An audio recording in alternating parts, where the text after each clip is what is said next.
রাজনীতিতে একটি পুরনো কথা আছে, দলের দুঃসময়ের কর্মীরাই হল দলের প্রকৃত শক্তি। কিন্তু যখন সেই ত্যাগী কর্মীরাই মূল্যায়ন থেকে বঞ্চিত হয়, তখন প্রশ্ন উঠতে বাধ্য, দল কি তার শিকড় ভুলে যাচ্ছে?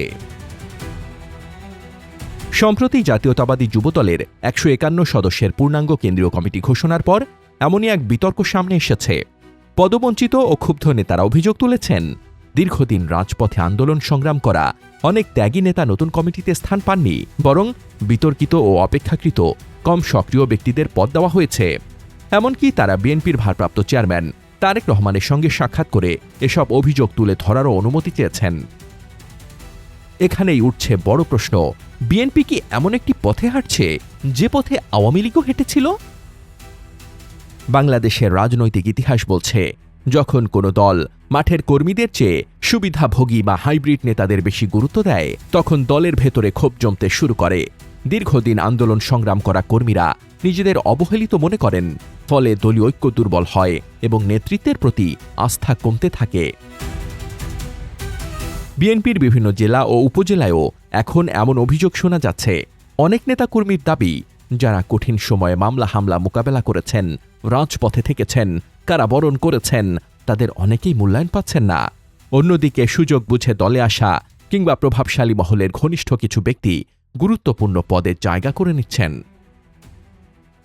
আরেকটি গুরুত্বপূর্ণ দিক হল, অনেক ত্যাগী নেতাকর্মী বর্তমানে রাজনীতি থেকে দূরে সরে যাচ্ছেন। কেউ হতাশ হয়ে নিষ্ক্রিয় হয়ে পড়ছেন, কেউ জীবিকার তাগিদে বিদেশে পাড়ি জমাচ্ছেন। দীর্ঘদিনের রাজনৈতিক অভিজ্ঞতা ও সাংগঠনিক দক্ষতা থাকা এসব কর্মী হারিয়ে গেলে ক্ষতি শেষ পর্যন্ত দলেরই। আওয়ামী লীগের ক্ষেত্রেও একসময় এমন অভিযোগ উঠেছিল যে ত্যাগীদের চেয়ে সুবিধাভোগী ও হাইব্রিডদের মূল্যায়ন করা হচ্ছে। ২৪-এর গণঅভ্যুত্থানের সময় আওয়ামী লীগের অনেক প্রভাবশালী নেতা, সাবেক মন্ত্রী, এমপি কিংবা বড় পদধারী ব্যক্তিরাও দেশ ছেড়ে পালিয়েছেন।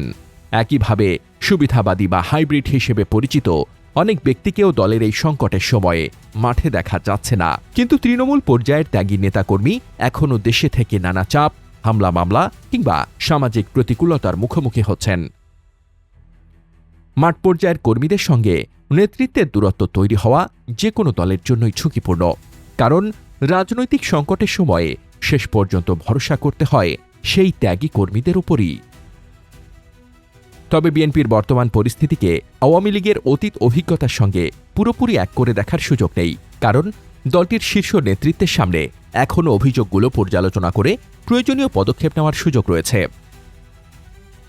ক্ষুব্ধ নেতাদের বক্তব্য শোনা, সাংগঠনিক মূল্যায়নের স্বচ্ছতা নিশ্চিত করা এবং দীর্ঘদিনের ত্যাগীদের যথাযথ গুরুত্ব দেওয়া, এসব পদক্ষেপ দলীয় ঐক্য আরও শক্তিশালী করতে পারে।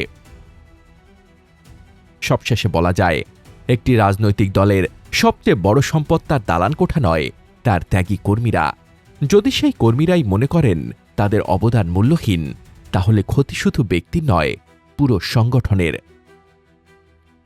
তাই আজ প্রশ্ন একটাই, ত্যাগীদের মূল্যায়ন নিশ্চিত করে বিএনপি কি নতুন দৃষ্টান্ত করবে, নাকি একই অভিযোগের পুনরাবৃত্তি ঘটবে বাংলাদেশের রাজনীতিতে?